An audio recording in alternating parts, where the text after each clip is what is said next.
October board meeting of the Bismarck Board of Park Commissioners. I'll call the meeting to order and ask Julie to call the roll, please. Commissioner Gilbertson, Herzog. Here.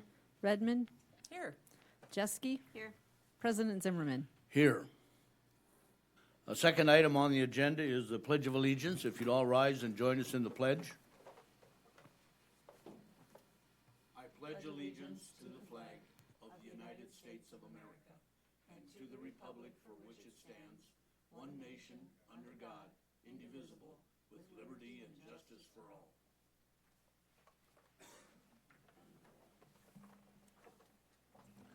The third item on the agenda is approval of the agenda for tonight's meeting. So moved. Second. Motion by Commissioner Jeske, second by Commissioner Redmond. Any further discussion? If not, Julie, if you'll call the roll, please. Commissioner Herzog. Yes. Redmond. Aye. Jeske. Aye. President Zimmerman. Aye. Item 4 on the agenda is our featured partners and programs. We have several visitors here this evening. Our first is from the Bismarck Sports Group. Tom Briggle, owner of the Bismarck Sports Group, will give us a presentation. And good evening, Tom. Well, good evening to you all. I am Tom Briggle, and of course I'm a North Dakota boy, and I've met and know, I think, all of you really, President Zimmerman and Councilman and Kevin. It's really great to be here. I appreciate it. The thing I appreciate most so far is to be able to remember the Pledge of Allegiance. And so being from Mandan and from North Dakota, but as most of you know, I live in Minnesota, and I don't know that they say the Pledge of Allegiance, and so I'm just glad to be home. Is there any questions? No. So, in any event, I am glad to be home, and I do still call it home, and I'm here a lot, and of course, I'm here with the Bismarck Sports Group, which is really, of course, the Bismarck Bobcats, although I would be amiss if I didn't say that we also do the beer and food sales at the golf courses, working with Tim Doppler and such. But our primary focus is the Bismarck Bobcats, and a lot of you know a lot about us. But when I do get a chance to visit with you, I'd like to update you on some of the things that we're doing and that's happening within Bobcat hockey. Our mission is threefold. One is to provide opportunities for boys to this point, you never know, but boys 16 to 20 to be looked at to get college scholarships, and that's our hockey focus for sure. You know, I'm really pleased to report that in the last probably 5 years, 6 years maybe, but we've placed 64 boys in Division I hockey, which is, of course, always their goal. They want to be a fighting hawk or a gopher and bulldog in Duluth. And honestly, we've had players play everywhere. In fact, one of the Fighting Hawks players last year was a Bobcat and had started out east and he came back, and he was just a star for him. So that's our main objective, and we've done pretty well at it. And within our league, which is the North American Hockey League, we're probably a top 2 or 3 maybe of the best teams that have created those opportunities, and so we're really pleased about that. We're the second oldest organization, actually, and you can tell by looking at me, it's been a long time. But we are the second oldest organization in the league, and we're proud of that as well. So that's our primary hockey objective. Also pleased to say, in that vein, that you all have been reading the press probably, and so we've had some changes within our staff. And so Coach Lane Sedevy, who many of you may know or know of certainly, came up with a really hard decision at a really late time in the season, and he just had to make a big decision. And so I was proud of him. He decided to spend a little more time with his family instead of on the bus, which even occasionally breaks down. That's a different story. But nonetheless, he made a decision. And so the beneficiary of that is youth hockey. As you know, he's the youth hockey director. And, as I mentioned, when he was on the ice last week, gave him a little plaque. Lane just loves Bismarck, and he loves hockey. And he has always been really proud to be a coach in his hometown. He's said it if not once, 100 times in the last number of years. And so he made that decision, and the beneficiary is youth hockey because he's going to do a phenomenal job working with the board there, but also, you know, the hockey people. And I think he's just going to, it's great. So left us in a place, so we hired Garrett Roth, who some of you also might know. And, you know, he was a Bobcat in 2002 and 3, actually 1 through 3, I think, all-time leading scorer. But he's always called Bismarck his home because he just loved it. And he was our assistant coach also for 8 years. So we, too, were lucky to have Garrett come home and Lane stay on as our goalie coach. And then young Alec Rahauser, who you probably know the name if you don't know him. He's our assistant coach, and he's a Bismarck Century graduate and was drafted by the Florida Panthers, I said all conference. He was quick to correct me and say it was all American, which I said, I'm sorry. But he was all American in college, and then he went and played a little pro.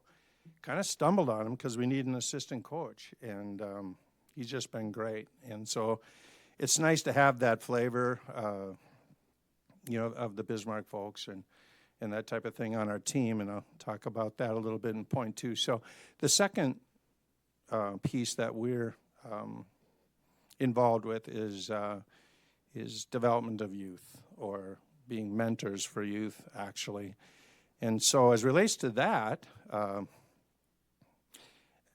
over the years, we've had, I think, like 68 North Dakotans play for the Bobcats. But as I've mentioned before this board before, we don't take North Dakotans, and we don't take Bismarck, and we don't take Mandan, just for the sake of. And sometimes that can get confusing or get us in a little bit of trouble. But the level of hockey is so high that we want players, whether they're local or not, to be in a position, to our best judgment, to be in a position to succeed.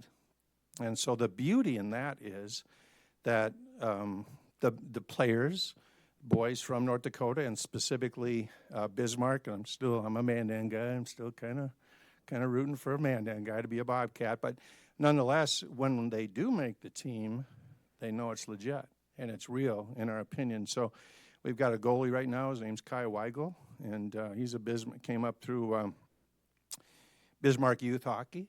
I think the family situation moved him to Moorhead, so he played for Moorhead in the net, but he's a Bobcat, and so people are enjoying, particularly his grandpa and grandmother, who I've known for years, are really enjoying watching him play.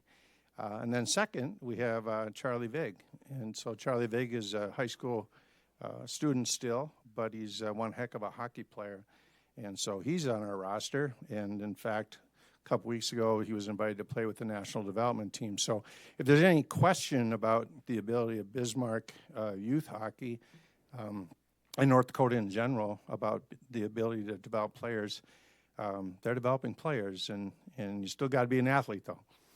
But if you're an athlete, you're an athlete. And you can be a Bobcat, and, you know, not to be braggy about the Bobcats or our league, but I think people are coming to understand how good the hockey is. Like, if you're a hockey person, and you come up and watch the hockey and realize that 16 of our players every year play Division I, and in addition to that, one change in the league is this year we can have up to a third of our team being Europeans and Canadians. So it's a little different. So for Weigel and Vig to make the team, pretty damn good, like really good. At some of the things that are going on in terms of development. So we're mentors for youth, not just hockey players. I'll just 2 quick things on that. Every year, Bismarck Hockey Boosters, and this year with Horizon Markets and ourselves, for the first time we sponsored this 10,000 puck shoot, which maybe doesn't mean too much to all of you, but what it means is they encourage the little kids to go out and shoot 10,000 pucks, so they can be Charlie Vig, or they can be Britta Curl, or whatever you might wish to be. So we jumped on as a sponsor because, you know, historically there's been about 10 or 12 of the kids, or maybe 20, I don't know the exact number, do this 10,000 puck routine. Well, so we said, okay, we're going to give you a free ticket and one for your mom or dad, and God, lo and behold, they were hanging from the rafters last week, and we had I didn't know if we were going to have enough room. There were 86 young kids that, did the 10,000 puck shoot, and we're really pleased with that. And I know Horizon Market is too, and just the hockey boosters. I think everyone just caught a little. It wasn't. I'm not saying it was all attributable to us, except that it was. No, I'm just kidding. But nonetheless, it was really glad to be a part of that, and we had some pizzas, and it was great. And then again, we talk about Mentors for Youth. One of the things is we're not just about hockey, and some of you may have had your own children part of our anti-bullying program that we do in the schools, grades 3 through 6. And we go in and we have a little coloring book, and the boys go and talk to them. And at the end of the day, in the coloring book, in the back page, there's a contract that these young kids have to sign that says that they will not be bullies. And it's been really touching to us, but also very gratifying in the sense that the teachers seem to really like it. And actually, our league adopted the program stemming from the results of the work and ideas that we've created here in North Dakota, because we're North Dakotans, and that's what we do, right? We care. The other thing in terms of the Bobcats is that our third mission is to provide entertainment. And how many have been to a Bobcat game of late? Yeah. Did you see the Flames? Not that of late, is it? So this is a test. Nonetheless, we've worked really hard to create a lot of fun. And a couple years ago, we bought a jumbo screen that was really a game changer. But most recently, we've worked with the fire department here, and got 16-foot flames that shoot up, just trying to be the real thing. And then this year, we've got laser lights that are going in, and we think it might be as fun of a venue as there is in North Dakota for sports. And Brad Feldman, my right-hand man, works really hard, and he's a creative, and you know him. He's done a really good job on the creativity side. So that's kind of what we're about. We're off to a 9-0 start. We're pretty excited. We think we're pretty good. The only problem, as I say, is the other teams are really good too. So we'll see where it goes. We appreciate you and working with Kevin and Mike and Dylan. I think our relationship is solid, and communicate if there's issues, of which there aren't too many, really. I think that we've talked a little bit. If I were to have an ask, my ask would be, and I think it's in the budget, is if we could splash a little paint in that place, it would look phenomenal and like brand new. Would just be wonderful, and a whole change, I think, in pride in that building. The new buildings, the new additions are just spectacular. Nice pieces of work there. Little paint would go a long way with us, and I think would help us, just with a little more, I don't know what to say, positive attitude about walking in, right?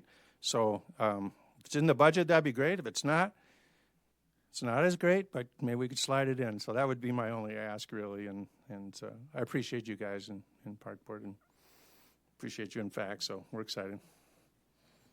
Don't take off yet, Tom, in case we have some questions. Understood. Here. Commissioners, questions? Commissioner Herzog? Thanks, President Zimmerman. It's more of an anecdote, but this summer I was golfing at Tom O'Leary, and there was a mom and a older son in front of me. And the guy was using some strange golf clubs, and I was kind of curious when we caught up to them, and he said his mom had just brought him down. He was joining the Bobcats. He's from Canada. They wanted to get like quick 9 holes in. And so we got to talk to them, and how weird it is to drop like your 18, 19-year-old son off in a different country to play for the Bobcats. But it seemed really nice, and we wished him a good season. But you're bringing a lot of looks to the community from outside of Bismarck, Mandan too, and maybe they'll get married and stay here and contribute to the economy. We'd love that. So. Well, I'll tell you, Great job. if you had enough time, I'd go in all kinds of marriages from here. Okay. Because there are a number of the boys. I always say they play too much hockey, but I've learned they don't always just play hockey. So they have met some of the locals, and Ryan Farragher is a perfect example. He played in the pros and married a gal here. And we're proud, of the culture here. And not to sound goofy, but we are. And when these boys come in, I'm telling you that they fall in love with this place. You got the river, you got a pretty good hockey program, you got good people, honest people. I'm surprised they let them in with those Canadian clubs, though. Something must have been left-handed. You got to get them a because couple that's how nice the boys sets shoot. to Yeah. use, amongst themselves. Yeah. Well, I think it was a hockey stick, probably. Probably. Way too much hockey. But appreciate those are kind comments, and we do our best for sure. Tom, I have a couple questions. Yeah. Since you're here, how many are on your roster, average? What does your roster hold? Yeah, so each year we begin the year with returners, and we draft and we tender. They're just like contracts, boys, young boys, and so we get up to like 34. We have tryouts. We try out probably 300 boys from really around the world in the summer. People think coaches don't work hard in the summer, but actually in some ways it's some of their busiest time because you have to go, you want to be good. We want to win. And so we try out a lot of boys. So it starts with 34. In October, like right now, we have to be down to 25, and then we have to go to 24. And then it is at the NA level, North American Hockey League level, junior level, if you will. It's a business, and the boys know that. I think we had 4 trades this week alone. The boys are from, as I mentioned, all over the world. We've got a boy named Kim. He's from Kazakhstan, played in Finland. We've got, most recently, just yesterday, a boy from Sweden came. I think we've got 2 Swedens, 3 Canadians, and the league is it's just gotten better and better. But the answer is 24, and sometimes there is movement amongst the players. My Teams. other question, thank you, Tom. Yeah. My other question is, as I understand, and I'll plead the ignorance on this, they're host families, right? These young boys, young men stay with families in Bismarck? They do. Bismarck and a little bit in Mandan too, just the Twin City area here. And billets are kind of interesting topic. There's a gal by the name of Bunny Gregg. She just started building in 1997 and built it for 15 years. And her players from that time are still in touch with her. And in fact, one, his name is Jason Valenta. He was our first time ever goaltender. He came up last March with his son, who's now 14 or 15, and called Bunny. Said, Bunny, I'm coming to town. They dropped the ceremonial puck. And it was very cool. And Jason, we talk a lot, actually, and he's just a big fan. So this housing concept, though, they do. We have about 20 housing families. They open up their house for, it can be 7 or 8 months, which is a huge commitment. And but again, we're lucky. The support here, whether it's the sponsors or all of that. I was just talking with somebody today about some of my partners in other cities. They're not quite as lucky. They're fighting to get billets, and we've got a waiting list. And so we're really fortunate, to be in this area and in the place we call home, because Bismarck and Mandan and God, I got to tell you, Watford City, Dickinson, everybody but Minot is really good to us, and we so get that because we don't like them either. It's just how it is. Why would you like them? We've hated them since we're squirts, right? So I use hate loosely. Gotta be careful, but we lovingly hate them. And so yeah, it's the billet family is one of the best and most hidden secrets in junior hockey, and I think with the Larks too. The baseball teams have billets, and the stories are endless that the billets have, and the relationships. I could talk forever about it because I've been doing it for so long, but there are a lot of stories about, literally love relationships between billet families and their young boys. They vacation together, they visit them in Europe. It's phenomenal. So yes, a good question, and we certainly have great families, yep. And thank you, Tom, because I thought, folks watching tonight might have that question as well. And Commissioner Redmond has a question. Thank you, President Zimmer. Tom, thanks so much for Yeah. what you do. Good luck against those Watertown Shamrocks. Yeah, weekend. exactly. So, my question, when you talked about your business, so Yeah. if you're able to tell from your ticket sales or anecdotally, your people that attend the games, Bismarck, Mandan, how far out do you draw, is my question. How far do people come to watch the Bobcats play? Yeah, that's a good question. I would say that most of course, the preponderance are local, but we probably, and sometimes it's surprising, so we have a ticket system, so I get to see every ticket that comes through in an email. Just because I do live in Minneapolis, it just helps me manage and have a pulse, right? We have a phenomenal number of fans from Dickinson, just a ton. And maybe it's because it's easy and it's on 94. But some examples of, for example, this year that we're having group nights. Last week I told you we had, I think, 320 BHB players and families in the building. Mandan's coming. To answer your question, Watford City Association is coming. Dickinson.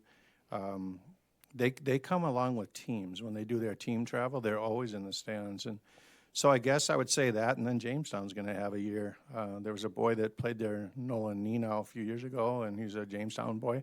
Was a Bobcat for a while. So Jamestown's coming. So I guess, Julie, that would be the reach. But the preponderance of attendance certainly at Bismarck Mandan. Other questions, commissioners? If not, thank you again, Tom. Yeah, and, thank you. I wish good you all luck for wish you all the season. best and keep up the good work. And congratulations, you're new. Thank Follow you. it. Good luck. See ya. Also, our featured partners is from the Bismarck Municipal Ballpark, the various user groups. And we'll start off tonight. Our first presenter is from Bismarck Youth Baseball, Matt Sagsby.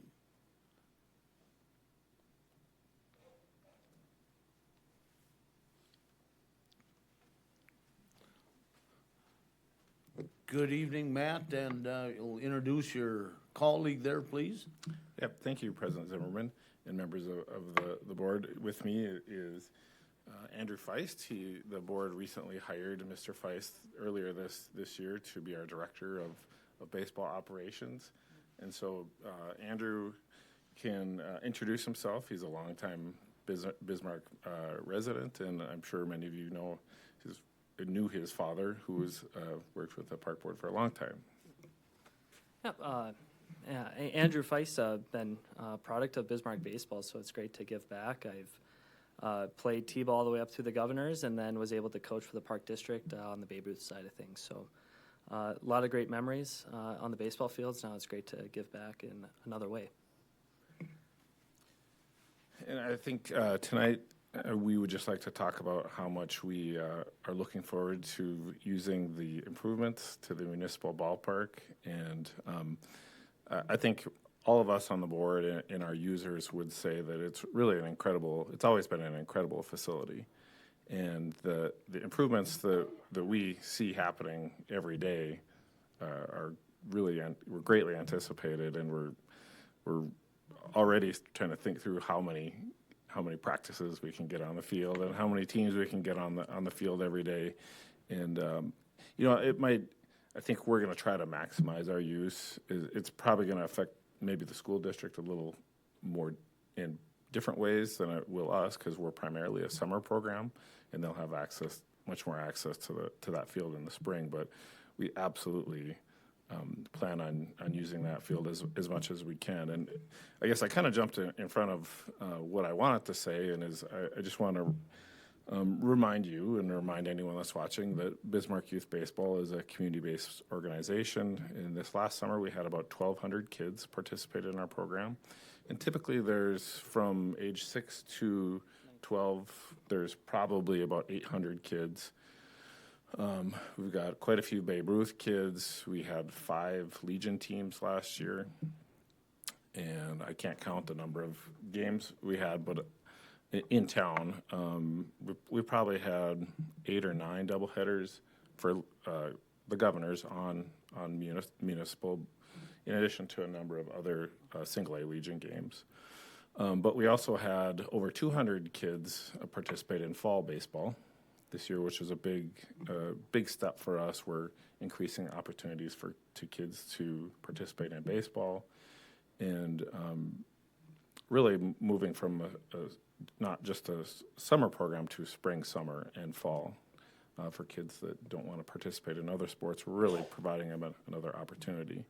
And it was one last thing, and maybe turn over to Mr. Feist if you have some questions for him about kind of our day-to-day operations. But it was good to hear mention from our last presenter about athletes like Charlie Big and Kai Wagle. Kai Mr. Weigel used to be a player in Bismarck Youth Baseball until he moved to Moorhead, and Charlie played on the Governors last year, and he might play again next year.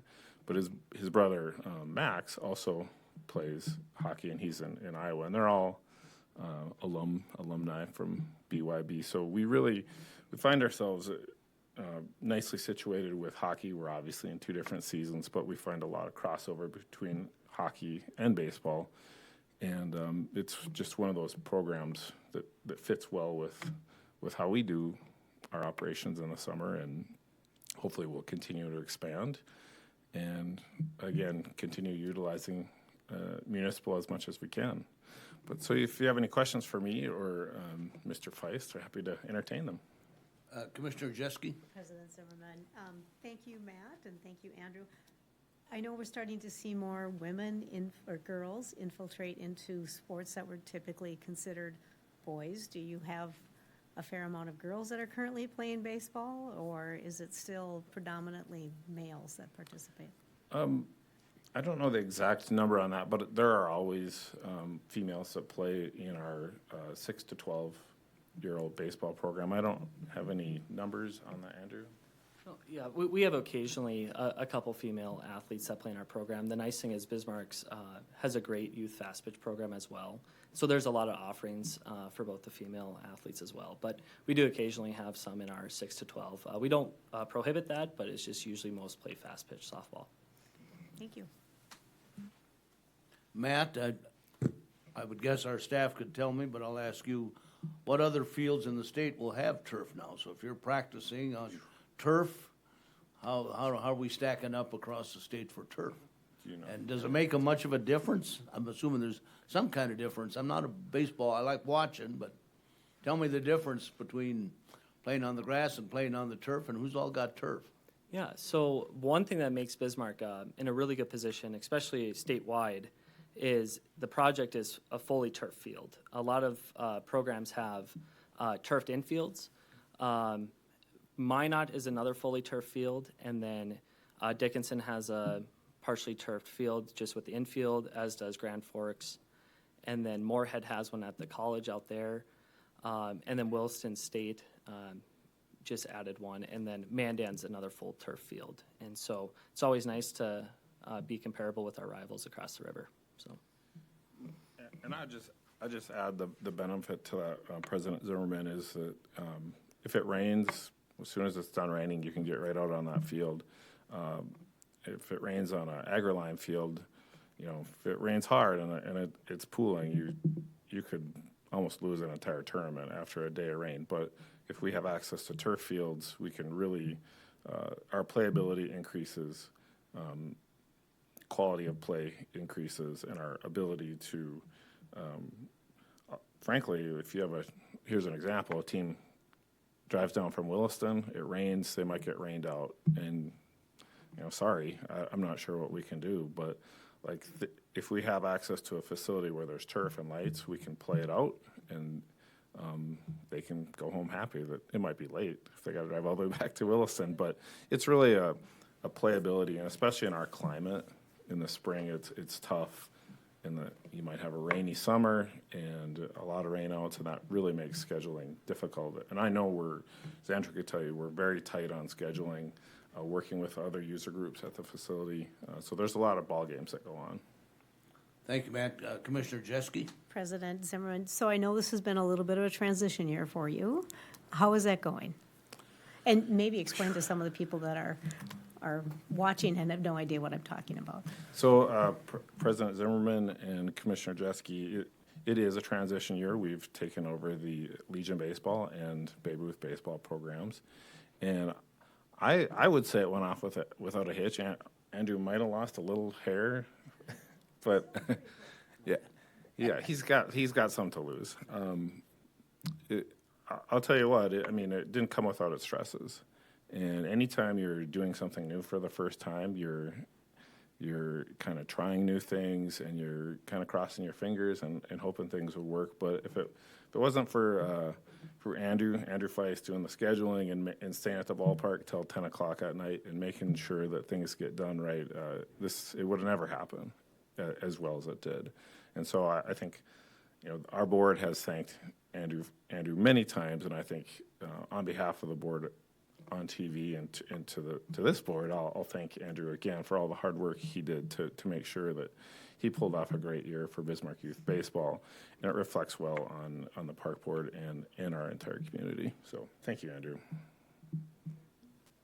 Other questions, commissioners? Well, I join Matt and all of our baseball players and fans and supporters to look forward to that field getting done. I'm looking at our executive director to make sure that gets done. But thank you, and thank you, Andrew, and have a great season. Yep. It's Thanks a a lot. ways away, so we'll, Yep. Thank you. thank you all. We also have, I think from the Larks, Nate?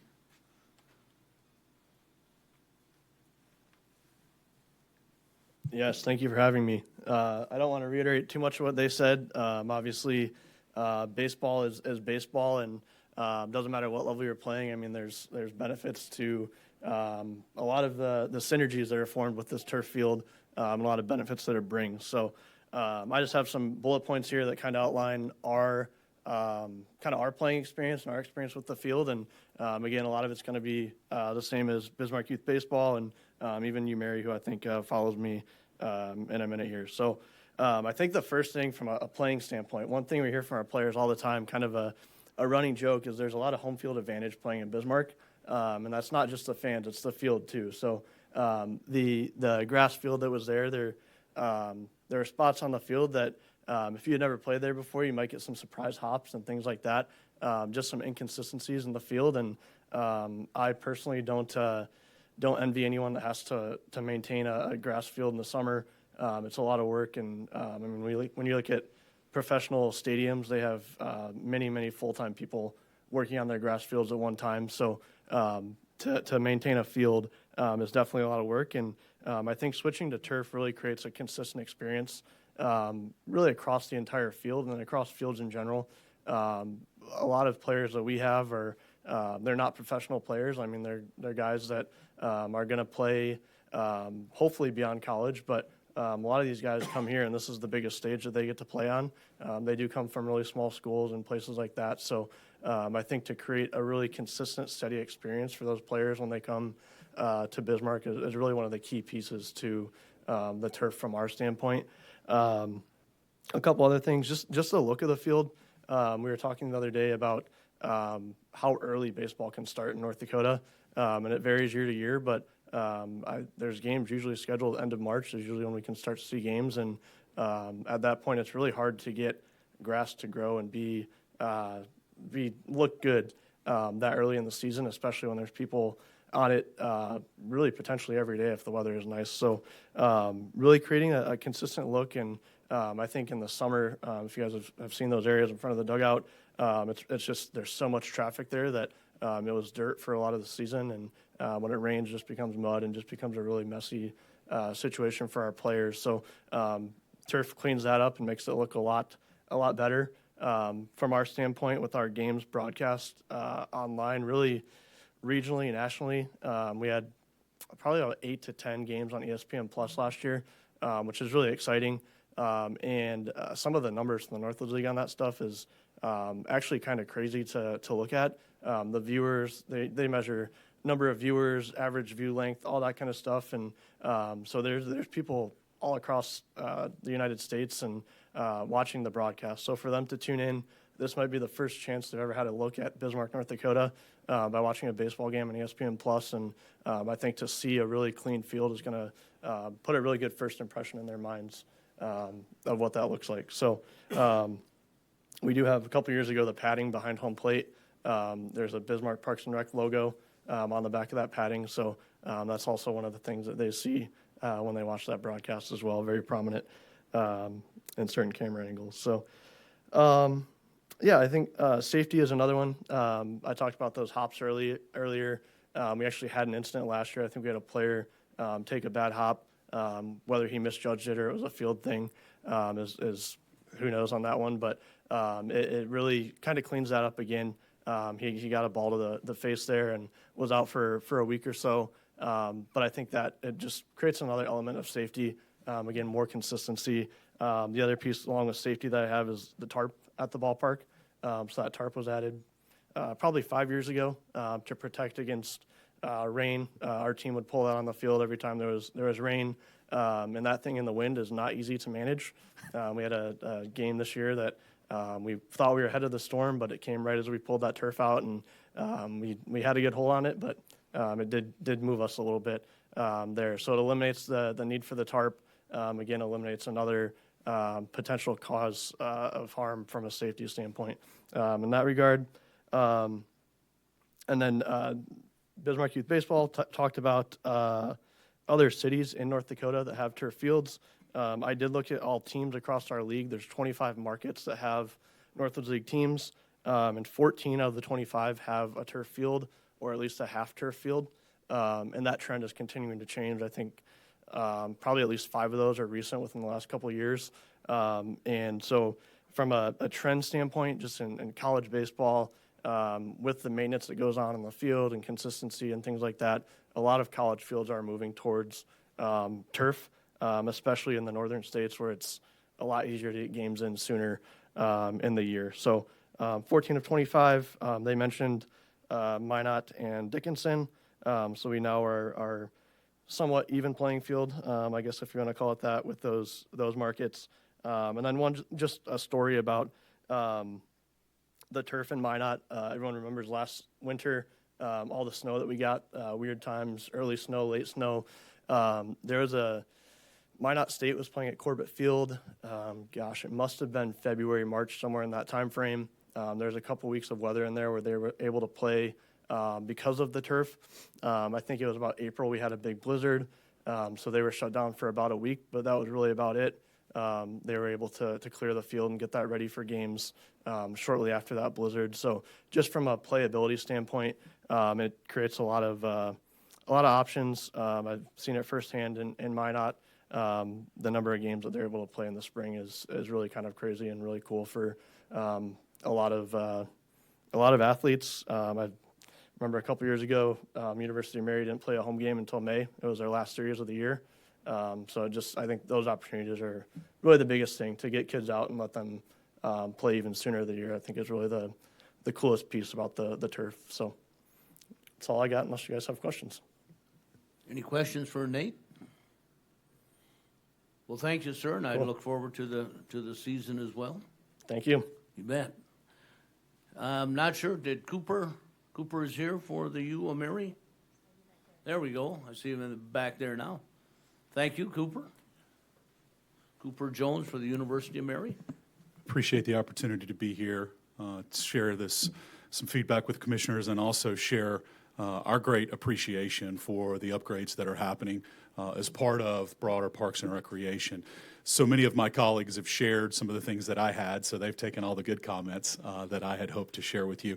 I will share this, and Bismarck Baseball is very, very fortunate. Andrew Feist was a colleague of mine at the University of Mary, and that has been a loss for us, but certainly a gain for the baseball community and for our community as a whole. And so I wanted to reiterate those words that were said earlier. Take a little bit of a different lens. We have about 40 to 45 individuals on the University of Mary baseball team that participate, but we have upwards of 45 to 50 games a year. Vast majority of those those games split right down the middle.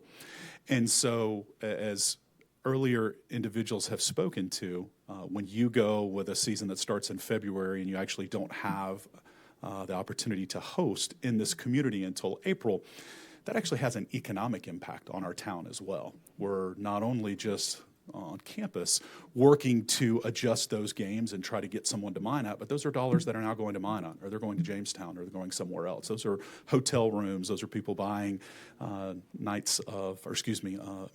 Those are individuals that are not purchasing gas at our gas stations. And so there's an economic impact for having grass versus having turf. And that is certainly something that the university has been incredibly grateful for, to be a part of the user groups that'll be able to now take advantage of that.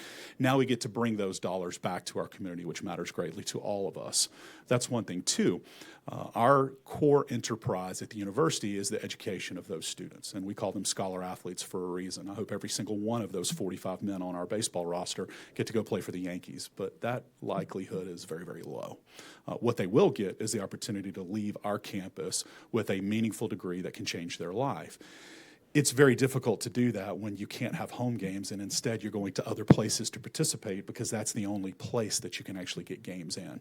Imagine trying to study for any level of college, but doing that on a bus, doing that on a hotel room, 2 or 3 times more than you expected to during the year. That is the impact of having grass versus now having turf, the artificial surface that allows us to get those competitions in. It's not just health and safety. It's not just our athletes being able to stay in their own beds, to be able to be rested and play a home contest in front of mom and dad or maybe their girlfriend. It's the opportunity for them to be better rested. It's for the opportunity for them to be better prepared in the classroom, which is ultimately what we look to do at the University of Mary, which is preparing those leaders to have a different life.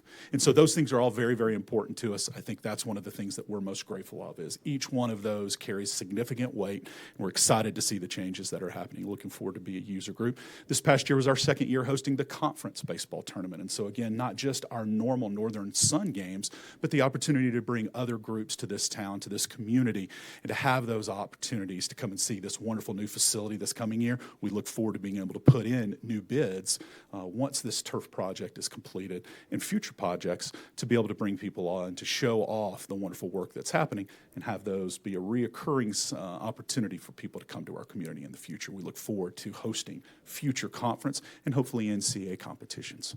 So, any questions? Any questions? Commissioner Herzog? Yeah, thank you, President Zimmerman and Cooper. Thanks for coming, and everybody, thanks for coming. Partly, it's just really good to hear from the user groups about turf versus grass.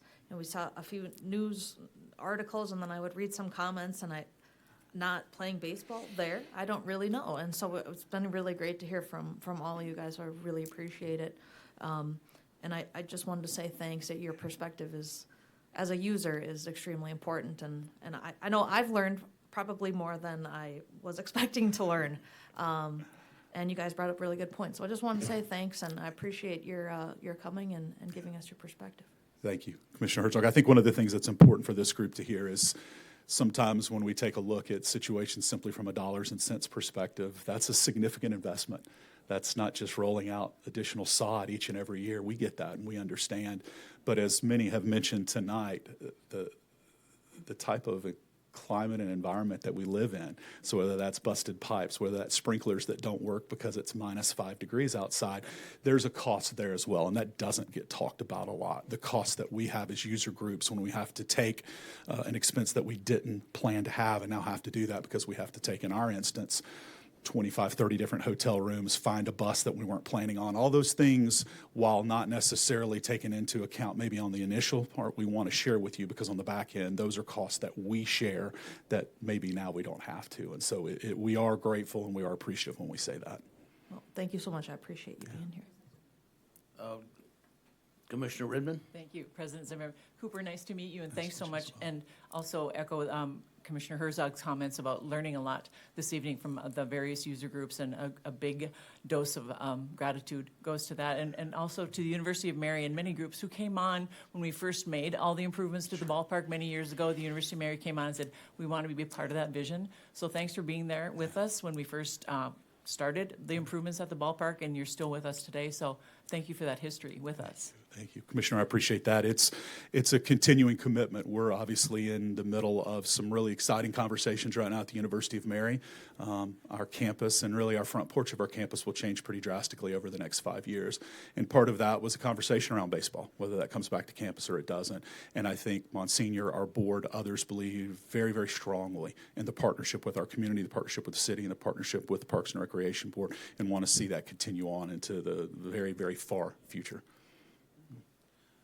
And Cooper, I would just add to you and the baseball boosters and the Larks, thank you for coming out tonight. I know that a lot of people in the community were asking, about the turf project. To me, the municipal ballpark is a gem in the Park and Rec Department. And I think any improvements we make with the turf, and I know we're also making improvements to the ticket booth or the ticket shack. I'm looking at our director. We've got other improvements to do with the ballpark, so thank you to all the partners for coming out tonight and letting the board, as well as hopefully the community, get an update on our project. So thank you all. Thank you very much. All right, we'll move on to our next item on the agenda. Board consideration. I'm sorry, let me mention, the Bismarck Public Schools would have been here, but issue came up for Dave Zittelman was unable to be here, but they were invited, and we know they're a partner in this project as well. Item 5 is the board consideration of a lease addendum with the Missouri Valley Family YMCA. Executive Director Klipfel. Thank you, President Zimmerman and Commissioners. As you know, we had a lease agreement with the YMCA for the parking lot use. It was signed back in '99, and then we had an addendum to that agreement that when we added the driveway on the north end of the VFW between the VFW and the YMCA, that lease agreement is up at the end of the year, and so we reached out to the YMCA to update that for another 25 years, and that proposed addendum lease agreement is in your packet for your consideration and approval. Commissioners, any questions for Director Klipfel? Commissioner Redmond? No question. Okay. Any questions? If not, we'll call for a motion. I'll make the motion to approve the lease. Sorry, I lost my train of thought here. To approve the proposed addendum with the Missouri Valley Family YMCA, the lease addendum. Is there a second? I'll second the motion. Any further discussion? If not, Julie, if you'll call the roll, please. Commissioner Herzog, Yes. Redmond, Aye. Jeske, Aye. President Zimmerman. Aye. Item 6 on the agenda is authorization to call for bids. Memo was provided to commissioners regarding the request to call for bids for the lighting project at Nishu Bowman and the Joanne Hetzel Memorial 4-H building at the Missouri Valley Complex, and also to call for bids on 2025 maintenance equipment and golf carts. I'll again turn to Executive Director Klipfel. Thank you, President Zimmerman. I'll handle the first one, as Dave was not able to make it tonight. But the first one is to ask for the board's consideration to rebid the lighting project for the Nishu Bowman and the Joan Hetzel. If you remember, we previously got a state energy program grant for that project, and some of the stipulations in there caused the prices to be higher than were within our budget. Those restrictions are going to be lifted, and so we would like authorization to rebid that project. Commissioner Jeske. President Zimmerman, Kevin, I'm aware of what the stipulations are, but do you mind just explaining those to everyone else? Yes, President Zimmerman, Commissioners, Commissioner Jeske, some of these grants had Buy America clauses in them, and I think they were finding that wasn't working for folks, and so they got a waiver to waive that requirement. Commissioners, other questions? Well, I ask for a motion on to authorize for bids on that package for the lighting project. I'll move for request to allow the staff to call for bids on the Nishu Bowman Archery Complex and the Joanne Hetzel Memorial 4-H building. Second, I'll second. motion made by Commissioner Redmond, second by Commissioner Jeske. Any further discussion? If not, Julie, if you'll call the roll, please. Commissioner Herzog, Yes. Redmond, Aye. Jeske, Aye. President Zimmerman. Aye. For maintenance equipment and golf carts? Want to pass on? Mike. Oh, Mike, I'm sorry, okay. I knew Mike had, I walked in with Mike, he had a tie on, so he had to have some official part here tonight. Thank you, President Zimmerman and Commissioners. Yes, staff is asking as yearly equipment replacements and golf cart updates. So we're just asking authorization to call for bids for the 2025 equipment bids. Questions, Commissioners? Commissioner Jeske? Thank you, President Zimmerman. So Mike, can you elaborate a little bit on what the maintenance equipment is going to be and the number of golf carts that we're looking to purchase? President Zimmerman, Commissioner Jeske, Commissioners, they're going to be the ones that I'm aware of. Operations Director Dave Mayer has some from the operations standpoint, but from the facility standpoint, it's golf cart, greens mowers. There's a snow blade for the Tom O'Leary complex, and the golf carts, I believe they're 25. That it's a second round of replacing the carts at Tom O'Leary Golf Course. One more question, Mike. Do you have kind of a dollar amount that we have budgeted for that? Boy, President Zimmerman, Commissioner Jeske, I'm sorry, off the top of my head, I don't have that information. I'm sorry. Thank you, Mike. Mike, I know on the golf carts, there is, as you mentioned, there is a cycle or a replacement plan, so this is not a new thing. We continue to replace golf carts on a schedule, correct? President Zimmerman, Commissioners, that is correct. And last year, we replaced the first set of fleet carts at Tom O'Leary Golf Course. This is to replace the second fleet. And we will be trading those golf carts in that we are replacing. That was my second question. We do trade them in. President Zimmerman, Commissioners, that is correct. Thank you. Commissioner Jeske?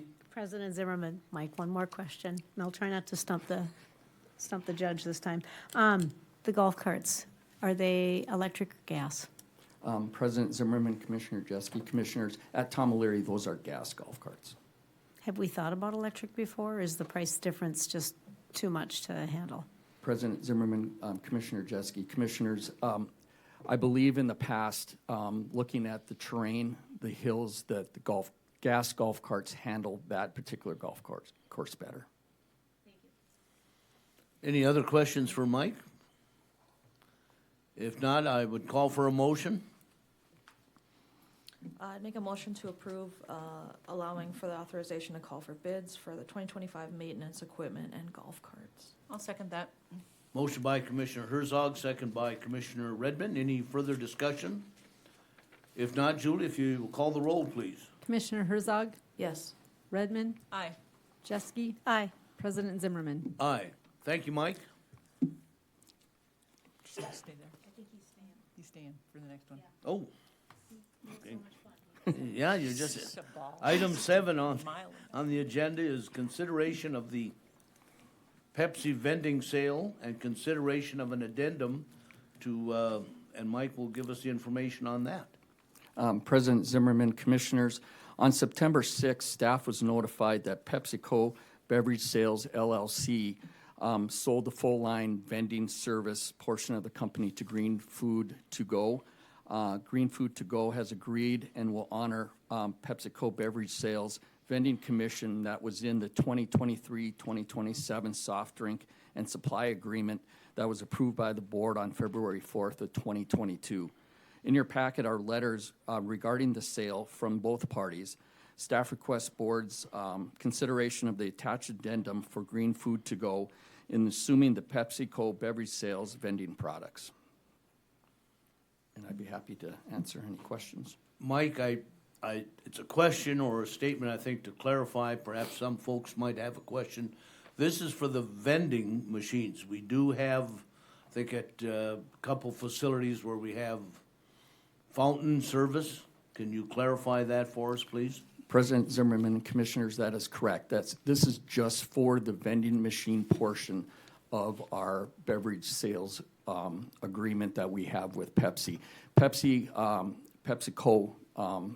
Beverage Company will be still providing the items that are sold at our concession stands that we have agreements with, like at the VFW Sports Center, the Capitol Ice Complex, and the golf courses. So they'll still be handling that portion of their agreement. Thank you. Commissioner Jeske? President Zimmerman. So, Mike, I know I've seen PepsiCo, or not PepsiCo, sorry, Green To Go vending machines in like the Aquatic Center before, so they've been around for a while, correct? President Zimmerman, Commissioner Jeske, and Commissioners, yes, and we have a great relationship. They're in our facilities. We have an agreement for their vending portion of their vending machines, candy, that sort of thing. So staff has a great relationship. We do as a park district with Green Foods To Go. Okay, so now they'll just take over more of the beverage portion of that contract then? Yeah, President Zimmerman, Commissioner Jeske, and Commissioners, yes, and I look at it as a positive from the standpoint that they're at our facilities already. They know where the vending machines are. They know the staff that's there. So I look at this change, this sale, as a positive.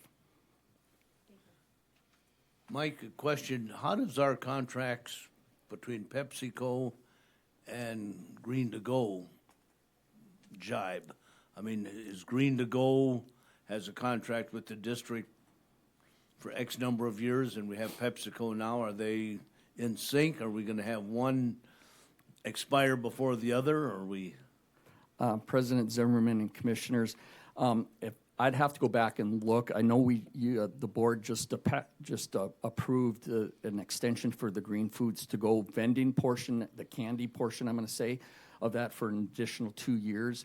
And I believe the soft drink, I think there's a year split between the two. So what we've been talking about that as staff, how that's going to work when all that time comes up, and we're still working that out right now.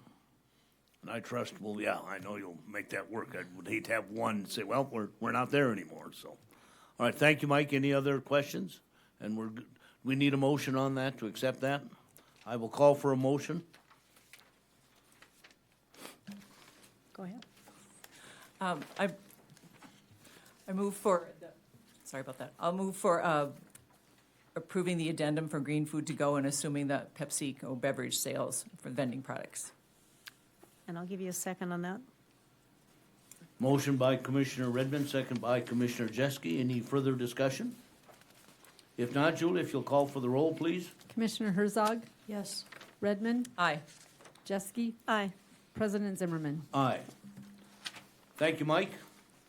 Item 8 on the agenda is the consent agenda. I'll read our statement. A variety of items have been placed in a consent agenda.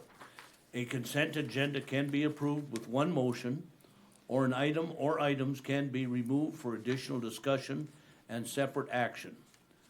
Staff recommends approval of the following items. Consideration of the September 19, 2024 board minute meetings. Consideration of a real estate purchase agreement for Lot 8, Block 1 in the Hay Creek Park addition.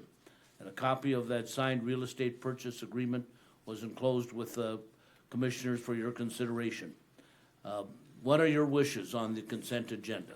I move to approve the consent agenda as presented. Second. Second, motion by Commissioner Jeske, second by Commissioner Herzog. Any further discussion? Not, Julie, if you'll call the roll, please. Commissioner Herzog, Yes. Redmond, Aye. Jeske, Aye. President Zimmerman. Aye. Item 9 is the approval of bills. So moved. Second? Motion made by Commissioner Jeske, second by Commissioner Redmond. Any further discussion? If not, Julie, if you'll call the roll, please. Commissioner Herzog, Yes. Redmond, Aye. Jeske, Aye. President Zimmerman. Aye. That concludes this meeting of the Bismarck Board of Park Commissioners. Our next regularly scheduled board meeting is November 21st at 5:15 here in the Tom Baker Meeting Room. Also, I would announce that our full-time and part-time seasonal employee luncheon is scheduled for November 19th at 11:30 a.m. at the Municipal Country Club. Meeting adjourned.